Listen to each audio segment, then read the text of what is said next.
Welcome to another episode of Down the Barrel Podcast with Jimmy and Dino. And sometimes Jared. Down the Barrel Podcast is brought to you by the Minnesota Deer Hunters Association and Wolf.Report. Wolf.Report, a platform dedicated to elevating the voices of Minnesota hunters, trappers, and outdoor enthusiasts. Join us in advocating for responsible wolf management in Minnesota. Share your reports, photos, and stories, and together we will ensure that they are seen by all. The Minnesota Deer Hunters Association, protecting the future of deer and deer hunting through habitat, education, advocacy, and legislation. Minnesota SCI, first for hunters in the great state of Minnesota. All right, today we're here with Tony Roettger from the Minnesota chapter of the Safari Club International. Thanks for joining us, Tony. Yeah, thanks for having me. And you're down in the Twin Cities right now, correct? Correct, yep. Yep. Okay, so SCI, tell us about a little bit Safari Club International. For those of us that don't know. Yeah. Well, oddly, a lot of people don't know SCI, which is sad. So Safari Club International always sounds like it's some African organization, when in reality, it's an American organization. We consider ourselves the largest of all the conservation organizations. We have the largest staff when it comes to lawyers and legislators and things like that. We also have purchased a lot of the other outdoor organizations. For example, FOSFA in South Africa. We also own Texas Trophy Hunters now. So we're part of all of those organizations as well that roll up to us. And Safari Club International is all about hunting rights and protecting our hunting rights for the future of us ourselves, obviously, and then our kids as well. So every day, SCI is on the floor in Washington, D.C., fighting for our rights to hunt. That's what it comes down to. Unfortunately, that safari is part of our name, and it's actually something that our CEO, Laird Hamberlin, has been working on to kind of change that mantra that it's not all about Africa, because most of our work is done here. Yes, we are global. Yes, we do a lot of things on a global scale, but most of our work is done here in the U.S. So much like MDHA, we're broke up into chapters. We've got, I want to say, over 500 chapters, but don't quote me on that. Somebody that might know more, but that's global. We have literally chapters in, I think, most countries, if not multiple chapters in most countries. Minnesota has 4 chapters, so multiple chapters just here in around this state. Wisconsin has, I forget, and Michigan has, I think, pushing 12 now. So that's as far as I can get. There's a lot of chapters of SCI around the U.S. and obviously the world. So a lot in Canada too. So how many? How many members overall, and then how many members in Minnesota? Great question. I should have pulled that up. I don't remember. That's all right. I know in the Minnesota chapter alone, we have over 400 members. Okay. That's just one of the multiple chapters we have here. I know the Superior chapter has 200 and some members. I know some of the Texas chapters have thousands of members. I think SCI as a whole has, I know it's over 100,000 members. I think it's pushing 500, but I'd have to look that up too. It's changed quite a bit. Well, if it's a global organization. I'm a regional rep, so I should know better. I'm a regional rep. I should actually know some of those details. That's quite all right. That sometimes those big numbers are a lot of numbers. And I'm guessing they change every day. Right. Yeah. Well, SCI just had their big convention down in Nashville, and I know we grew tens of thousands of members just by having our convention. So, yeah, it definitely changes daily. Great. So you said there's 4 chapters in Minnesota? Yep. So yeah, we've got. Go ahead. No, I was curious because I only one I've ever heard of was your guys'. I didn't know there was the other Minnesota chapter, right? Yeah. Yeah. So there's one in Fargo, which I consider Minnesota. We're trying to get one going in Rochester right now. Okay. The Minnesota SCI chapter is located here in Brooklyn Park, I think, is what we consider ourselves, our home base. And then there's the Superior chapter, which is out of kind of the Duluth Superior area there. Right. Okay. That's crazy. Huh. And how does that all work then if there's multiple in the state? I mean, do they call themselves the city chapter that they're in? They can't call themselves the Minnesota chapter because you guys are truly the Minnesota chapter, right? Yeah. Well, that gets fuzzy. It does it? You can call it kind of whatever you want. Okay. Actually, one of the things SCI is trying to change right now is come up with more creative names. Okay. So there's a chapter outside of, it's another one right around the Fargo area, actually, called the Roosevelt chapter. And they're brand new. They came out of nowhere, and they are growing leaps and bounds. I think their membership is pushing 500, if not more already. Wow. Their chapter events is really kicking everybody's butt right now for what they're generating from a fund standpoint. It's just a small group of really motivated people that have done a really, really nice job. Like I say, that chapter came out of nowhere just about a year and a half ago. So, we can pick them up and start them kind of everywhere, which is kind of, so I work as a regional rep for SCI, which, so that's why we're trying to start one down in Rochester. There's a group down there that they don't have chapters, so they're not affiliated with anything. I myself am a member of multiple chapters. I'm a member out in Michigan. I got a couple friends out in Michigan that have roped me into being in chapters out there. So, at the end of the day, how does it work? We all have our own events. Mm-hmm. I think the old SCI probably had a little competition between the chapters. I've personally tried to break that down, especially with the local ones, kind of like, partnering with MDHA, right? We're all on the same team. Right. We're all fighting for the same thing. Competing against each other Absolutely. it's not going to win. And especially in Minnesota, we're competing against the same resources, the same pool of people. So there's only so many of them. So, we got to work together. So we share a lot of things from different ideas of how to run our banquets and whatnot. At the end of the day, we generate money. So I guess one other thing is that the chapter levels, that money stays locally. So we support trap teams. We support the DNR. We support handicapped. We support some school programs. We support... I'm forgetting a few. We've got 3 scholarships we give to. One is Hamlin University. One is to a tech school up in northern Minnesota. And the third one, it's not dedicated to any specific school, but it's all in the outdoor space. So that's what we do as a chapter locally. But then we have to give a certain amount of that money to the national SCI group, which then in turn takes it to Washington and everywhere else. So that's cool. Yeah. So memberships, what does a membership to SCI cost, and what are some of the perks that come along with that membership? Yeah, I push that every day. Why do you want to be a member of SCI? What's the bonus? That's a good question. As far as SCI goes as a whole, you got to be a member of SCI National to become a chapter member. You can't be just a chapter member. So your perks are it's similar to like NRA. There's some benefits from an insurance standpoint. Okay. Of course, we have our big banquets and things like that then you can in turn attend. Generally, you have to be a member to attend a lot of the banquets, especially like the national convention that we now host down in Nashville. You just have access to a lot of different outdoor spaces, a lot of outfitters. We have kind of an approved outfitter list. So if you want to verify that an outfitter you might be going with and want to book a hunt with is good, it might be, if it's SCI approved, you can verify that. We have our own trophy or record book. So SCI has a separate book. It's called Record Book. The measurements are the same as you might do for Pope and Young or Boone and Crockett for whitetails, for example. The only difference with SCI is SCI counts everything. We do no deductions.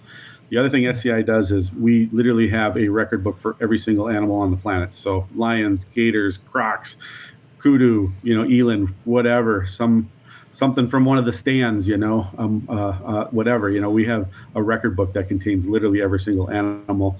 And we have, so that's a unique part of SCI. And all that money that goes into our record book goes straight back to conservation, which is a little bit unique too. So SCI has a side thing, I always call it, that's called SCI Foundation. So all money that you generate through the record book goes straight to the foundation, which goes straight to conservation efforts. One of them being wolves, which we'll probably talk about at some point. One of them is the leopard program we're doing in Africa right now, because for example, in Africa, they listed the leopard as something that they don't want to hunt anymore. So that's a program they're trying to figure out and generate that there really are more leopards than people think. So we do a lot of those types of programs around the world through the foundation, which a lot of that funding comes out of Record Book. Okay. Yeah, I didn't realize you guys did. I was looking at the website earlier, and the conservation projects. I guess I didn't realize you guys did as many of those. And I know there was one recently that you guys have done, because there's a picture of all the different groups that were on it. Pheasants Forever. I want to say Ducks Unlimited. We partnered with Pheasants Forever last year. Again, one of the things I keep pushing is this partnership piece, right? Again, we're all on the same team. And I think all of us groups, I think, have been guilty of just kind of focusing on our own efforts. So we partnered with Pheasants Forever last year, very similar to how we want to kind of work with you guys. So we've dedicated a certain amount of money that we're going to give to Pheasants Forever every single year for I don't know how long we'll be able to do it, but hopefully forever if we can keep generating the funds. And that's to help them buy land. Again, at the end of the day, it's all about game conservation. So, we're giving them $20,000 every single year to buy land. So that's part of what we'll be auctioning off this weekend at our expo. That's where we generate most of the funds for that. And then we in turn, give it to them to buy land. And it's just another way to partner and keep our hunting rights and different things. Absolutely. Absolutely. Yeah. That is great. So I know you mentioned wolves, and since you mentioned it, we might as well talk about it a little bit. Obviously, that's a important topic for MDHA as well. And you, Minnesota chapter of SCI, kind of became a partner of MDHA this year. Correct. The conservation partnership. And I was curious, how do you see that helping wolf management? What can we do together to get wolf management in Minnesota? Yeah, I think I don't have all the answers. I'll be totally honest with you. I think as we're just getting our relationship going, we're going to have to figure that out together. What does that mean? Right. I can tell you that we have the backing on the SCI side. As soon as our conservation partnership kicked off, I reached out to one of our lawyers at SCI, who is a great guy. He'd be also great to bring on and talk about this at some point, maybe not on a podcast, but just person to person. Right. His name's Chris Tymason. As soon as I said wolves, he said, there's a new bill released today, right? And that was on January 31st, I think, or something like that. And I said, no, I didn't actually know that. And so that's when I sent that over to you, Jim. And, so from the national level, we're trying to do that. I know at the local level, we're trying to do that, and I think the national level is only going to be part of the equation, right? Right. Getting them Sure. delisted is not going to guarantee that we can manage the wolves at the state level. I don't think. So we got a lot of work to do. We need to figure out how to do that. Is it funding? Is it just a louder voice? Is it a bigger voice? Is it getting some of our lawyers that we have on staff and bringing them on board with us collectively and doing it? Right. I don't know the answer, but I'm trying to get us the resources, which, and then more voices, the better. And you guys absolutely. are great. Yeah, no, we really appreciate it. We really appreciate it. Yeah. Well, and with an organization as large as SCI and even MDHA, within Minnesota, right, working together on this is going to be a huge help. And it really goes to show that this battle has been going on, since the beginning. Right, to try to get wolf management, permanent, sustainable wolf management in the state of Minnesota, and nobody's been able to get that to happen. And I think kind of what you're speaking to is that there has been a little bit of divisiveness within that movement, and really we need to all come together and get that focused mission, those coalitions built around this, and pool our resources to get this permanent, sustainable change. Right. 100% agree. Yep. Absolutely. I think it's really the only way it's going to happen. Right. Is if we all work together to the best of our abilities and with our resources that we all have. Yeah, and the plus side is with SCI, you had said you had Wisconsin chapters, Michigan chapters. Yep. Well, that's a big help, on getting it delisted federally, because you guys have the resources for that and the advocacy at the federal level. That we don't have that big a pull, at the federal level. We're definitely active, in contacting our federal elected officials, but we don't have, the legal resources or the lobbying resources at that level. We more operate at the state level. Mm-hmm. Right. Yeah. So a little note. So our chapter has a couple. The name's Armand and Mary Brockman. So I don't know if they are founding members of the Minnesota itself chapter, but they've been members of the Minnesota chapter for a really long time. Very successful businessman here locally. And he's since retired. He's a great guy, and she's a lovely lady. They actually helped fund our building, SCI's building in Washington, D.C. We actually have a building now that we own right across the street from the Capitol in Washington, D.C. Wow. That we now can we don't have to go back and forth. We don't have to guess for a place there. We own a place right across the street that we house a whole pool of people there, and that's new for us. That's been in the last I think it's only been about 2 years now, maybe 3, going on 3 probably. But so yeah, from that federal standpoint, that's where SCI is the strongest at that national level. Sounds like it for sure. Yeah. That's impressive. That is. I think MDHA needs to get a building across from the Capitol. Right. Well, In Minnesota. State, yeah, In Minnesota. state capital. You guys can live there. I'm not gonna. I never said I was going to live there. Okay, we get it outside, but We can just use our Eric, our lobbyist. We'll just use his office. Oh, there you go. I'm sure Yeah, they'll throw a just let cot us on the crash floor. there. yeah, No problem. exactly. That's pretty cool. Awesome. So, Tony, I would like to know a little bit more about you, if that's okay. Yeah. Obviously, you're a hunter. I mean, that's a no-brainer. And you hunt in Minnesota, right? I mean, I do. obviously from the mount on your wall, which is a Cape Buffalo. Yeah. You obviously Yeah. go outside of Minnesota, too. No, that came out of Lake Itasca. Oh, I Right? did. Okay. I forgot about that small population. That wild Cape Buffalo. So, do you rifle hunt and bow hunt, or just one or the other? Yeah, good question. And my team. So, tiny funny story for today. So, I have a European mount of a springbuck in my office at my quote unquote real job that people don't think I actually work for a living. They think I hunt all the time. No, I do work for a living actually, which is I do that so I can actually go hunting. But I told my team today I got to leave early because I got to do this podcast. And they said, "Tell me you're not talking about hunting." And I said, "Of course I'm talking about hunting." They said, "How long are you going to be on?" I said, "I thought it was just going to be like 10, 15 minutes, but it sounds like I get to talk for an hour and a half." I said, "Well, make sure you tell them to shut you up after for sure an hour." No.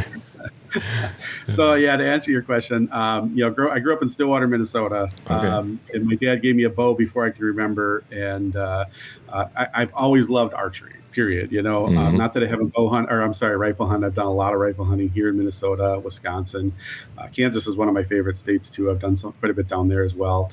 I train gun dogs on the side, so I do some bird hunting too, and things like that. But really, honestly, my passion is archery. I'm currently married with 2 kids, and prior to that, I was married, and my wife at that time wanted to go to Africa, and so did my dad. It was not something I wanted to do. And unfortunately, my wife got sick in 2008, and she died in early 2009. Gosh. And my parents still agreed to go on this Africa trip with me, and I thought, okay, that's fine. It'll probably be good to go and whatever. And so I went to Africa in 2009, September to be exact, and I absolutely fell in love with Africa. So yes, I've been to Africa numerous times. I've actually hunted archery on 4 continents. Anywhere from South America, New Zealand, obviously Africa. I think 4 countries in Africa now I've been to: Mozambique, South Africa, Mauritius, and Botswana. But I'm actually with SCI, and I talked a little bit about the record book. I love like these super slams. Okay, if Tom Miranda's listening, or if anybody's listening, you can laugh at this joke. If my wife hears this, she's going to just shake her head. But I try to pretend I'm the Tom Miranda of Anoka County. So I'm working on the Africa 29 with my bow, and I'm 20 animals in. It's taken me a lot of years to get there, and I've got, I don't know, like 40 some animals in the SCI record book. I got some Pope and Young animals too from here locally, and different things, a bear and stuff like that. So Yeah. Wow. So I love the record book stuff. I love archery hunting. No, I don't shoot very many big bucks, but the Africa stuff is a lot of fun. It's a great place to go. For bang for your buck, it's a fantastic way to go and spend your money and have an absolutely awesome time. So Really? that's a high level view anyway. Yeah, no doubt. Well, we were just down at the Duluth Sports Show, and there was a bunch of African outfitters there. Yeah. And it was interesting to see their booths. Yeah. It's always one of those things you think about, but you're like, is that attainable? I don't know. Right. You know? Well, I can tell you it's attainable. Actually, Yeah. at 4:30 today, when we wrap up, I'm hosting every year this time of year, right before our expo. So I actually book hunts for Africa and New Zealand. I actually have just hooked up with. I'm just going to sound terrible. I didn't hook up with the lady. Sorry, people, but a really nice lady who actually books hunts and wants a little bit of help for finding people to hunt in like places like Morocco. And I mentioned the stands like Pakistan and Kyrgyzstan and all those places. And Yep. I've not been to those types of places, but there's some great animals to hunt if you're of a different maybe job level than I'm at, but they sound like fun, a little out of my price range. But point being, so I have an Africa party tonight that I have people that come, and every year we get their trips all booked and whatnot for going to Africa. So Wow. very attainable for anybody. And I always say this: everybody should go to Africa one time in their life. It's very attainable. You can do it. It's not that bad. The worst part is deciding to jump on the plane and flying over there. That's the worst part. Once you get there, I guarantee you'll want to go back. I haven't heard anybody that said they would never go back. It's truly an awesome place. Huh. That would be cool. Yeah, I can't even imagine. Yeah, I can't either. And next year, you guys have to come to the Africa party. Hey, sounds like fun. Sounds like a party I'd like to go to. Right. Well, I know we have a couple MDHA members that are up in this area, and I think they belong to, it must be the Superior chapter of SCI. Probably, sure. And at the banquet last year, I don't know if it was a silent auction or a raffle or what, but they ended up getting a trip over to Africa, and yeah, they fell in love, and it sounds like they're already planning on when and how they can go back. Yeah. Yep. I think they took 3 animals over I there. think so. Yeah. I'm not sure what, but Yeah. Yeah, there's a lot Those of African outfitters give away that first trip. They do it on purpose, and they're smart. Right. You buy them at the auctions. You can buy a package of 7-day safari, 2 wildebeest, couple Impala or something like that, 2 people, or 2 hunters, 2 non-hunters, and they throw the whole thing in for free. And they donate whatever money is generated on those auctions. They'll donate it to whatever the chapter or whatever organization. And it's awesome because they're super smart about it. You know why? Because you're going to go there, you're going to fall in love, and you're going back. So it's just an investment into the future. Yeah. Brilliant. No doubt. Yeah, because you guys are having an auction right now, an online auction, right? I think I've seen some links. Yeah, our online auctions, we kicked that off maybe last week. I don't remember. Yeah. But yeah, we'll have a live auction both Friday night and Saturday night. Okay. So those online auctions then in turn to live auctions. When we do Friday and Saturday. Yeah. Right, because you guys' big event in the state is this weekend too, right? Yep, it's our 49th. It actually should be our 50th, but COVID took away one of them, so we're calling it our 49th. World Hunting Expo. Yep. So we've got, I don't know how many, 70-some exhibitors coming this weekend. So we've got, it's like a mini sports show, right? Yep. You know, we've got Africa Outfitters, we've got New Zealand, we've got local artists, we've got jewelry makers, we got wine, we got everything, we got games, we give away guns and raffles and bows and all that stuff. And of course, then in the evening event, so during the day, it's public hours. Come enjoy and walk the show, whatever. It's worth the walk. It's pretty entertaining. And then at night we have a plated meal, really pretty nice plated meal we do. I forget what the first night is, but I know the second night is elk tenderloin, sea bass, and wild boar. Dang. Pretty fancy, yeah. And then after that, we've got the live auction that'll kick off. We're going to I'm talking a lot of MDHA stuff both nights to the group. Awesome. We got almost 300 people so far for Saturday night, and I forget how many people. There's quite a few hundred coming on Friday night too. But anyway, we'll auction off everything that we've got. We've got 107-ish items we're auctioning off. Nice. So, fishing trips, sling trips. I don't know for that meal. I think I may be going to the cities. I know that is tempting. That meal. I'm going to call the board and let them know I have to miss this weekend. Sorry, guys, we're not going to make it. There's some better food somewhere else. we got to figure out. So our event's on a different weekend next year. Maybe we can figure out. Well, there you go. There you go. That would be awesome. That would be great. Yeah, that would be because whatever going on, I want to come. Yeah, exactly. I think it'd be really cool to go down to that one. I know Chris at Art Barbarians. He's always down there for you guys event. So Chris does all of our framing and hooks us up with our print of the year artists and stuff like that. So they have a big booth at our event. Yeah. So, yeah, that'd be really cool to see and whatnot. So do you guys do that exotic food like that every year? We've gotten better. We're actually known for having terrible food. I mentioned I've been part of lots of different chapters, and I still remain part of different chapters. I hated this chapter's food. I quit going to the event because the food was so bad. And then I finally joined the board, and I'm not saying I'm not taking credit for improving the food, but that was my number one complaint was our food, and we have since improved it. It sounds like it. Elk tenderloin, man. Right. It's pretty good. I can't lie. Mm-hmm. Yeah, well, we're going to what is it? Lake Country Shooting Sports? Yeah, I believe it is March 1st. Yeah, yeah, down in Brainerd. And that their meal is a big wild game feed as well. Oh, really? So, I didn't know that. Yeah. So we're looking forward to that. You know, another talking about partnerships. You know, trying to work together on this. I mean, we all have the same mission, which is wildlife conservation, getting people outdoors, protecting the future of hunting, right? Mm-hmm. The tradition of hunting that we all love. And the more we can work together and collaborate, the better. Absolutely. Yeah, for sure. Totally agree. I full-heartedly admit I cannot believe, and I apologize to this. So I'm editor of our magazine. It's not a huge. I think I sent you guys a copy. Hopefully you got it. Yeah, I think we got an issue. Yeah. Yep. Yeah. I'll keep sending it to you guys. But Absolutely. I'm so sorry I didn't join MDHA earlier. I don't know why I never did. I think it's just because I got involved with other things. But what a great organization! My kids are now members. I just signed my daughter up for Four Corner Camp 1 the other day. So That is great. That is great.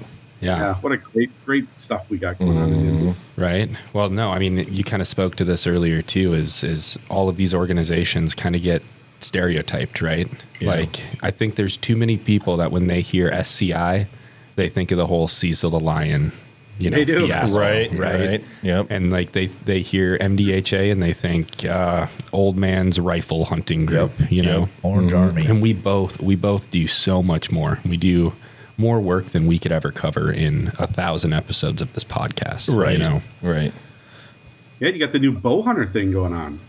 we do. Yeah, we're working Yeah. on that. Yep. Yeah. Yeah, I'm joining that. I got to join. I'm sorry I haven't yet. That's I know you okay. mentioned- It's pretty new, and we're just kind of getting that, on its feet right now. Right. Yeah, and Yeah, I'm you know, gonna be a bigger part of that for sure. Because whatever you got going on there, I want to Absolutely. Sign yeah, up. I think you'd be great. Yeah, get you on as an advisor. I mean, I know you've got hats in every different aspect, but I mean that'd be great to have you on as that too. You know. Well, my term as president only goes for another year or so, so I'll have time after that because I can't be president or on the board, which is totally okay.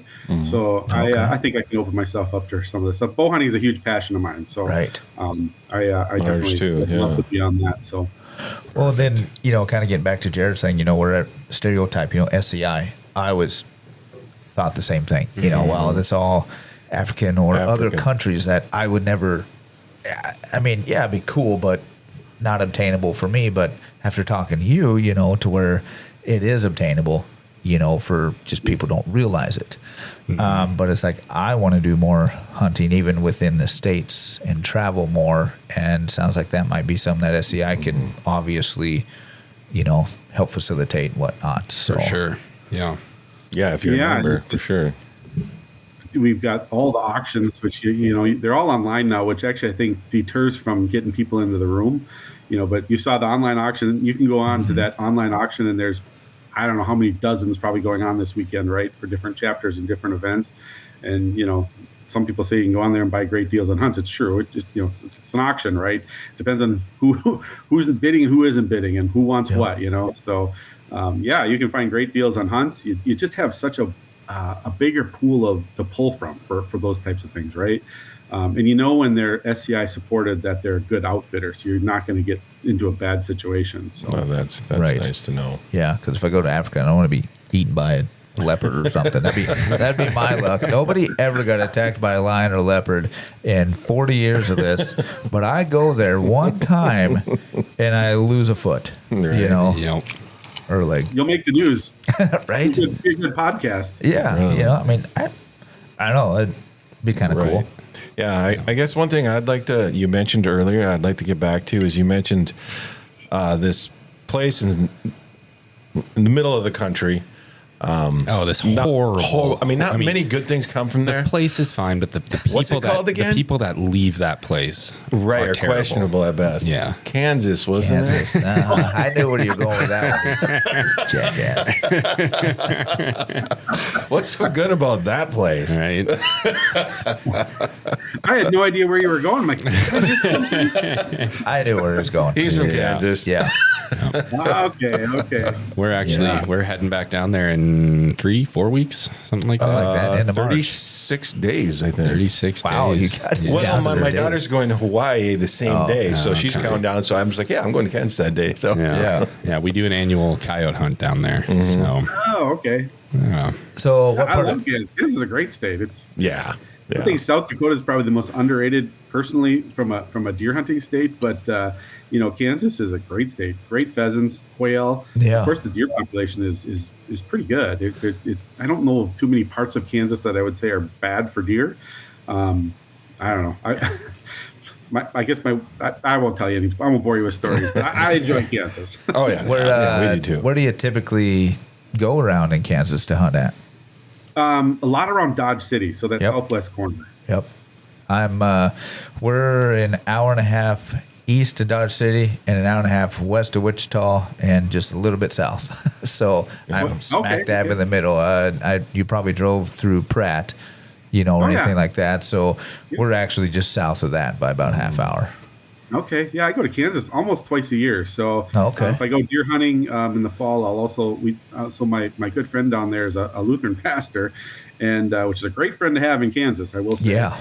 And so we go down there in January and we do that late season pheasant hunt down there. So yep. Yeah, we're gonna go for coyotes. Did we say that? I've shot a down there.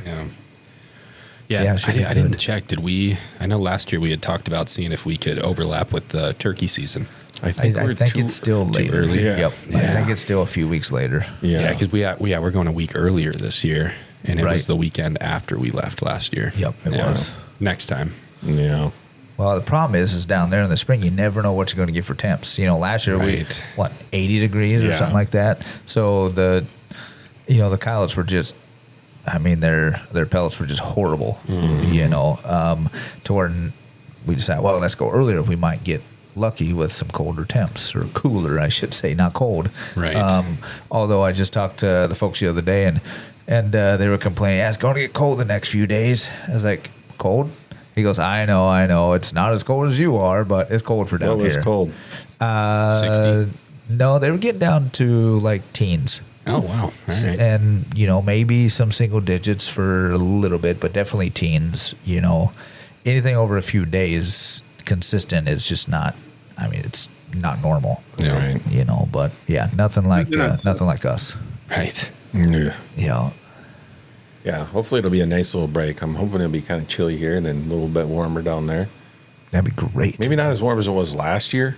They actually had snow the other day. They're supposed to get snow today or tomorrow, too. Obviously not a lot, but... Yeah. Well, so we've been talking a lot about partnerships. I guess what prompted the MDHA partnership? And yeah, let's start there. Sure. Mm-hmm. I can go down a couple paths there. Let me just start with, you know what? I'm just going to take this head on. Last year, we tried to kind of partner with Hunters for Hunters, kind of around the same thing, the whole delisting of the wolf. Somehow I don't know what happened, why we didn't with you guys. I don't know. I don't remember what happened. I don't know if I reached out. I don't remember. It doesn't matter. So we tried to kind of partner with them. We did a town hall with them. And it really came down to the wolf factor, because we were kind of all on the same page, trying to kind of with the same mission. It just never really gelled real well. Again, we tried. And then, getting into this year, I guess it was later last year when we kind of connected.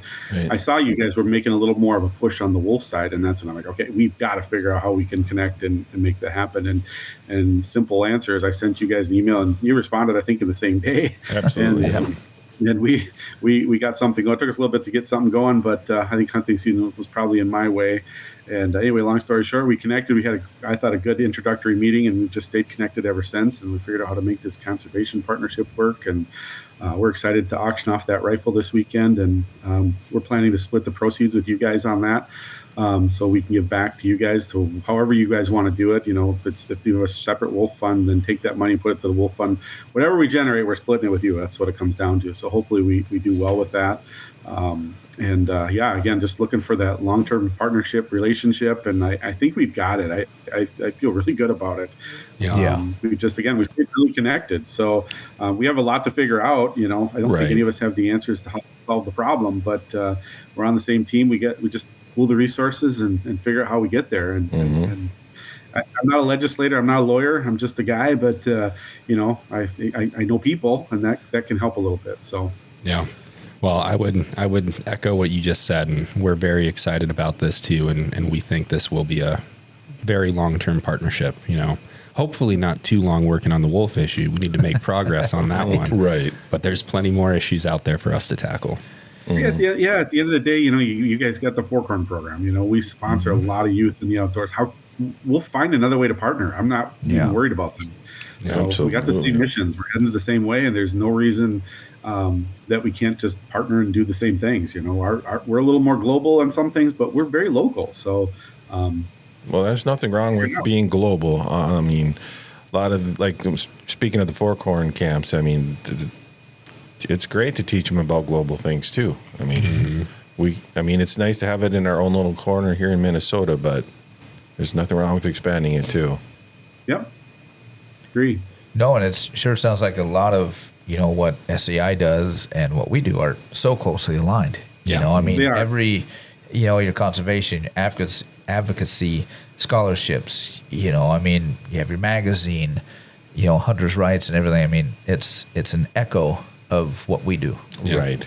And your money stays local for your Minnesota chapter. Mm-hmm. So, that, you can't say that a lot about some of the other organizations. That's true. That if they're, nationwide, Right. only a small portion may stay local, but the rest of it goes back to where, at least with you guys and us, obviously everything stays local. Yep. Right. Yeah, we don't, I'm not paid. I work as a volunteer, and so does the whole board, so at the local level for sure. I mentioned I was a regional rep. I don't get paid for that either. That's all volunteer work. So my whole point in that is SCI is not made up of collecting a lot of money to pay big salaries. We're truly giving all that money back in one way, shape, or form. Yes, there are people paid money at the national level because they should be. Right. That's a real true full-time job. But it's made up of a lot of volunteers, which I believe your chapters are too. Our chapters, I'm part of MDHA. Yeah. All of our chapters are volunteer run. We have the state office here in Grand Rapids with a handful of paid employees, but we really somebody's got to get paid to run the place. That's just exactly. Exactly. Just what it is. That's totally okay. Yeah. So you guys probably have a lot of, big sponsors and pretty well-known people that come to your events and just kind of all over. At the national level, yeah, we are. It's pretty cool. So our national event was, when was that? January, I guess. 3 weeks ago now. Yep. Anyway, so yeah, you can just walk up and meet Jim Shockey. If you're That's big into crazy. outfits, it's pretty neat. Pat and Nicole Reeve, who are local here in Minnesota, they're great also. They actually come to our chapter event. They're fantastic people. They'd be great to have on a podcast if you haven't. I'm sure they would jump right on. Yeah. They're just fantastic people. Again, I don't know if you like outdoor celebrities in this group, but they're great advocates for the sport. Yes, exactly. Pat's really passionate about the wolf conservation side of it too. He actually joined our town hall last year when we did it with Hunters for Hunters. So yeah, from an outdoor celebrity standpoint, we have a lot. They're everywhere, but also just celebrities in general in the SCI. It's amazing how many people hunt. You kind of forget that, country stars and rock stars, and they're walking the floor down there. I mean, at the Nashville event, I know one day there was over 19,000 people walking the floor. Well, it's a 5-day event. So, that's a lot of people just one day walking the floor. And that wasn't the busiest of the days. So there's a lot of people. And so at the local level, we're well supported, but we don't have sponsors really. We fund ourselves well. We have good hunts, good things that we auction off that get us the money generated to put on the event and give back as we need. But no, we don't have like corporate sponsors. It's not like a Shields or anybody gives us money. We generate everything from the ground up. So, it's not, we don't have sponsors. I can't say we do. So. Wow. Mm-hmm. Well, that's great that you guys can raise that kind of funding to do the things that you do. That's impressive, actually. Yeah, without those partners. A lot of work. Mm-hmm. Yeah, I bet it does take a lot of work. Yeah. I would agree for sure. So what other events do you guys have coming up outside of the one this weekend? Anything in this summer, I should say? So this is our big one. Right. We're trying to put on another summer event. Usually we have go to somebody that has a big taxidermy collection, and we do a barbecue. Okay. And try to bring members in, and we try to expand that to beyond membership as well. We don't have one locked in yet, so I'm trying to work on that too. But that's kind of a fun. So a trophy room tour barbecue is one of our other summer events typically. We're trying to put together another, kind of a small expo type thing. Okay. We do some local just happy hours where we try to bring people in. We pay for a happy hour for people to come and just talk hunting and SCI with us. And we'll be at the Turkey and Deer Classic. Yeah. We'll be there. We have a booth. Yeah. I'll stop by. Gordon Jensen is our guy that runs all those events. So we do Game Fair, we do Pheasants Fest, we do the Deer Classic. But this is really our big fun generator that we do. We've had a couple other ones, but typically this is really the only big event that we do. So. Okay. So speaking of trophy rooms, what else do you have in that place of yours? This is my office, and it's the only thing I have in my office. Okay. Yeah. You don't have to show us, but you could tell us about it. Yeah. Tell us about what? What you got? You must have some other mounts in that house. Yeah. I mean, I've done some stuff. Yeah. Like I said, I got 20 animals from Africa that are in the Africa 29, but I've shot a lot more than that. I mean, so I've got a handful of impala. I'll openly admit I have a lion. Okay. Oftentimes people will ask me more specific to what's your scariest hunt versus what's your most exciting or what's the coolest thing you've hunted, and that's a hard one to answer. But I always say the lion hunt with a bow and arrow was the scariest thing I ever did. That sounds scary. It was the scariest thing I ever did. Walked it for 3 days. It's a long story. We'll tell it another time. I don't want people to burn my house down. Well, we don't either. It was a conservation hunt. All my stuff is conservation related. Right. It's an old lion, and they really do a really nice job to make sure that you're not harvesting something that's old. So they find the lions that are old and need to be harvested out of the pride type thing. And it was really cool. I darted a rhino 2 years ago. That was pretty cool. That would be cool. So for me, I work in operations and manufacturing typically. So I have a little engineering background, and so figuring out how to make an arrow into a dart to dart a rhino was kind of a cool experience. So 2 years I darted a rhino. So it was cool. It was a green hunt, right? So you dart it runs off, and you find it because I got to walk with it, and I'll never forget that either. It was pretty neat because the guy, his name was, we call him Rambo, but his name's Alexander. He goes, Sir, go put your hand over his eye and grab his horn and walk with it. And I'm like, what? Yeah. But I did it, and it was pretty cool. And then you push it down, and then they take the measurements, and they make sure it's got an RFID chip in the horn in case it ever gets poached or something like that. So that's pretty cool. I've got a sable. I've got a roost of deer from the island of Mauritius, which is another African country off the coast of Madagascar. Absolutely fantastic place to go. There's a lot of stuff here. There's some tiny animals, there's some big animals. I think I got like 60 some mounts, maybe. Something wow! Like that. So you just have a whole house and mounts. So to quote my daughter, my daughter's funnier than heck. My son's funny too. My son is actually funnier than my daughter. My daughter loves to talk about the animals, and she's like, yeah, they're just kind of all over the house. And there's like, hundreds of them. Well, there's not hundreds.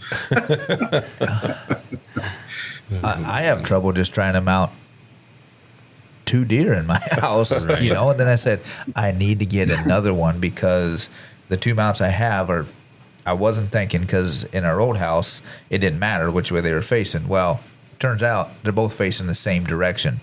I can't put them.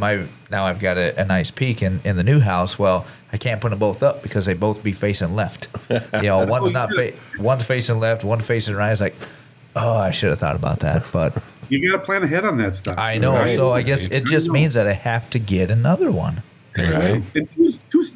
I'll be honest with taxidermy. Odd numbers. When you put things together on the wall, odd numbers looks best. See? So you definitely need another one. Right. At least 4 or 5 more. And then 2 more beyond that. You gotta keep the number. Exactly. That's the way I look at it too. So I'm working on it. Right.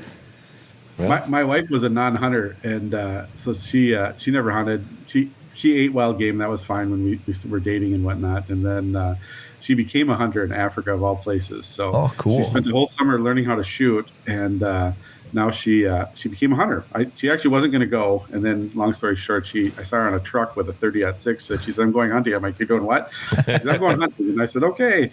So she shot her own impala That was her first animal, and so she became a hunter. So my taxidermy, the real point of my story is the taxidermy is kind of a problem right now because it was just me, and now I've got her. Oh yeah. Issues. So it's changed the billing a little bit, so I have to back off, or we do more Euro mounts or something because there's only so much room. I don't know. I think that would be a good problem to have. It would I be guess, definitely a different one to have for sure. Not complaining. Yeah. Having your wife hunt is a kind of a cool thing. I'm not gonna lie. It's pretty cool. Well, my wife told me that she was going to get into hunting. She's never hunted in her life. So she told me this summer, she said, or this fall, she said, I'm going to start hunting. And I was like, great, let's go to the range. I'll teach you how to shoot. We'll get you a gun that works well for you. Yeah. She goes, no, I don't need a gun. I was like, oh, you want to get a bow? She was like, no, I don't need a weapon. And I was like, what do you mean? I thought you were going to hunt. And she was like, no, I'm just going to go sit in the woods for hours and get nothing like you and get a break from the kids. I see how it is. That does happen. Right? It does happen. My wife hunted when she was younger, and then she had an accident and she got out of hunting. And so then when I moved here and started archery hunting, she's like, I think I could do archery. It's like, all right, let's get you a bow. So we went to the, local shop and got her a bow and started shooting a little bit. Well, then she ended up getting pregnant, and then we had her son, and she's never been hunting with me since. Yeah. But those were when I was going to Kansas like every year.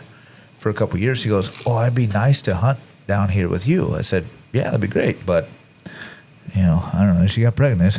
I don't know who knows how that happens? Right. Yeah. I don't know. And then she got you the cup, right? Yeah. Right. Yeah, exactly. Yeah. So, but the kids love to hunt. My daughter hunts, or she did for a couple of years. Got my boy into hunting and whatnot. So hopefully get him more in archery. Right now is big into rifles, which is cool, so. Thanks to Four Corn Camps. Yes, Four Corn Camp 1 and 2, Deep Portage, thanks to that. So, yeah. I wish I could go to that camp. It does sound awesome. It I do is too. a I want to fun be a counselor. I think that'd be fun. They all seem to really enjoy it. Right. Yeah, How because can you not? It looks fantastic. it is. My son went there 2 years. My daughter went there 1 year. It was a great place. Well, we Great said they place. should do an adult camp because then they were Right. talking about all the stuff they do, and then even at Four Corn 3, and there was a bird hunting camp. Yep. Afterwards or something, and a fishing camp. Yeah, It's like I just want to live here all summer. Right? yeah. Good food too here. Yeah. It's Oh, a lot of nice. fun. Yeah, it's stuff. pretty cool. So you said you got your daughter signed up for Four Corn 1? Yes. Okay. Yep. Yep. Do you know what camp you got her signed up for? Or? The Grand Portage one. Yep. June 8th, Nice. I think she starts. Yep. Awesome. Yep. Portage. Yep. Very Yeah. cool. That's It's a great camp. Yeah. Yeah, Yeah. she's excited. She was a little bit nervous. I'm like, honey, I will go in your place if you want. Right, Doing- yeah. Oh, I get to do survival stuff? I'm Oh, like, yeah. If it says. Yep. Survival, Yeah. orienteering. Map making, all kids are nervous canoeing. at first, obviously, and it is kind of a shock to the system if they don't do anything like that or have been away from home. But my kid She's fine. didn't have any trouble. Yeah, Yeah. She goes to different camps, different times. This will just be one that she's like, she hasn't been to a camp where she doesn't know anybody initially, but I'm like, Right. They're all going to be in the same situation. Yeah, oh, for sure. You'll be fine. Yeah, No, they all get along pretty good. yeah, and hopefully she can go to do it again, Four Corn 2 and even Four Corn 3, and it's kind of cool to even. I know when we go to pick the kids up, you see obviously we see some of the parents through chapter stuff, all the time and whatnot, and then the same kids go back to the same camp typically the second year, so then to see them again, and that's always kind of fun. Always kind of Yeah. neat. So I'm sure Yeah, she'll that's want to go cool. again. It's right up her alley. So Right. That's good to hear. That's good to hear. Yeah. Yeah, she likes to shoot deer. She's really gotten into that too. I don't want to bring up crossbows as a controversial thing, but I will say, it's been great for getting my kids into hunting. I will totally admit that. Yep.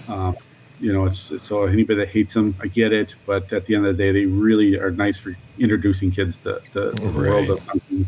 So Yep. it's a game changer. She was just too little to shoot a rifle. She's not very big framed. It just is what she is. So Right. Yeah. the crossbow was allowed her to go hunting, and it's awesome. So Yeah, and we hear that all the time. And is a crossbow for me? No. Does it mean I don't think you should be able to buy one? No. It's like, am I ever going to buy a Tesla Cybertruck? No. Right. Do I think that should prevent you from buying one? No. No. No. Am I going to make fun of you? Probably. Yes. Yes. Am I going to buy a 6.5 Creedmoor? No. But it's okay that you own one, Jerry. Yeah. That's right. Yeah. That's right. Exactly. Oh, shit, you And I've got completely flipped on it. I was very anti the whole thing, but I'll have to admit, after watching the transition of the kids, I'm like, okay, there's definitely a place for this. And, Yeah, I think so it's a too. great thing. And going back to we're all on the same team, we're Right. we're not growing the sport. At the end of Right. the day, it's we're not growing the sport. There's not enough people coming in. I don't think. Exactly. And So, if we're going to spend our Crossbows time, make a difference. right. Bring them on. Exactly. Exactly. If this is a way to at least get them introduced, so say even the first couple of years they shoot a crossbow, and then that leads into, your vertical bow and or your rifle. right. If that crossbow Win-win. wasn't there, they might not have gotten into hunting. Right. Yeah.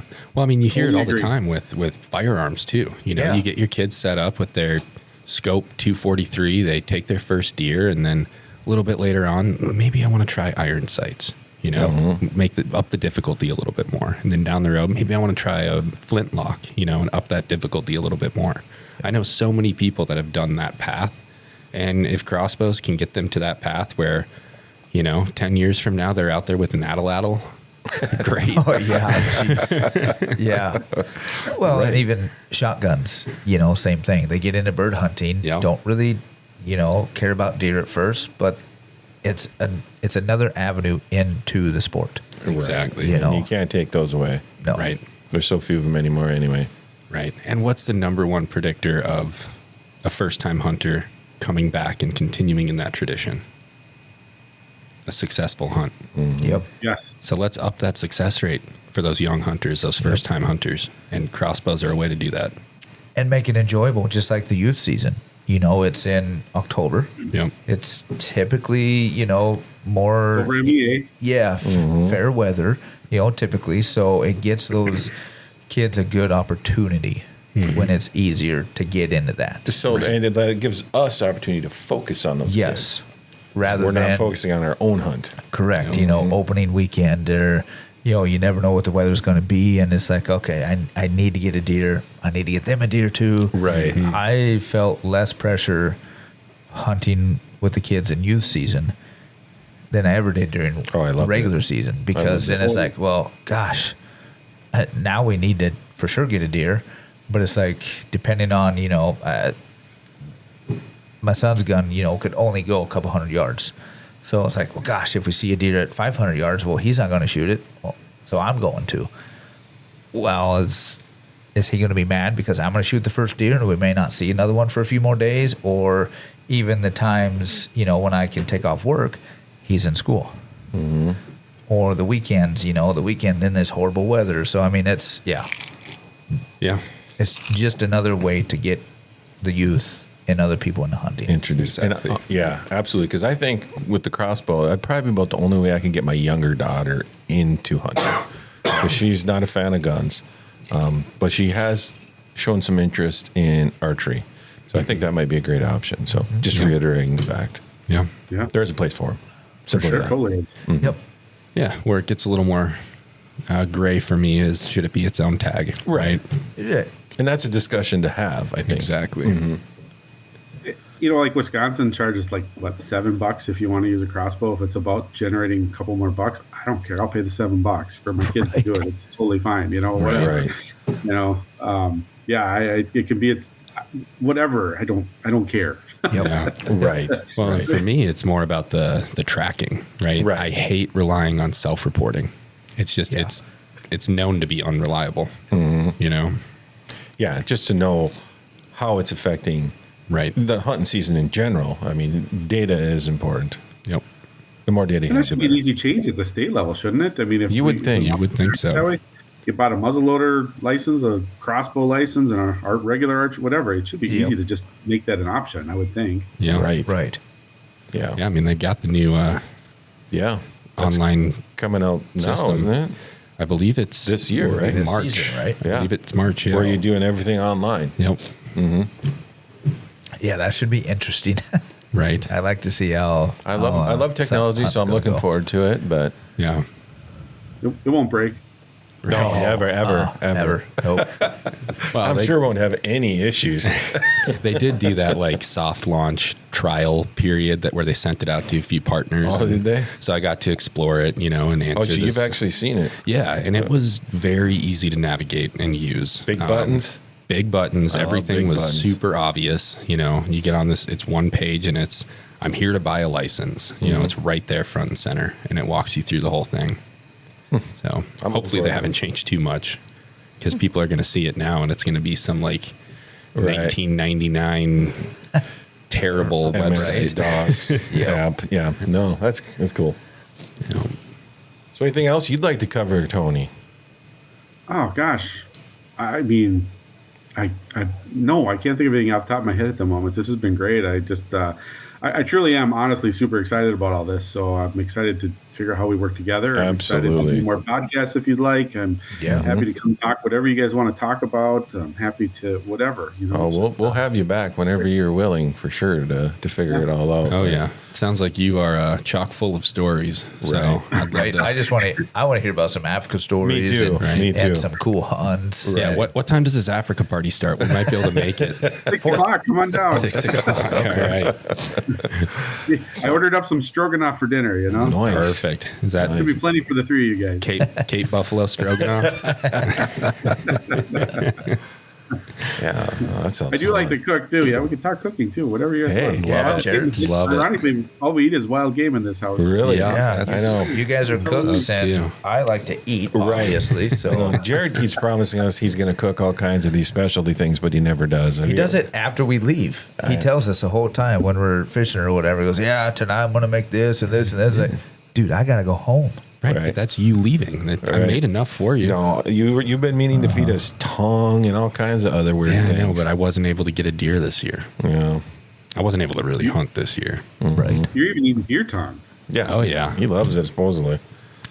I mean, it has a good flavor. I've not had deer tongue, but beef tongue. The flavor is fine. It's the texture. I struggle with the texture. That's me and liver.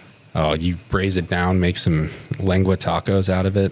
It's so good. I don't even know how to spell what you just said. So Spanish for tongue. Okay. You probably had it at the Mexican restaurant. Didn't even know it. Yeah. Probably. Probably did. Probably. Yep.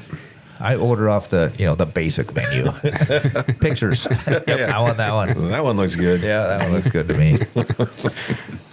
Oh, great. Awesome. Well, Tony, we're really looking forward to working with you guys. I think we've got great things in the future, and we appreciate you taking the time to be on here with us tonight.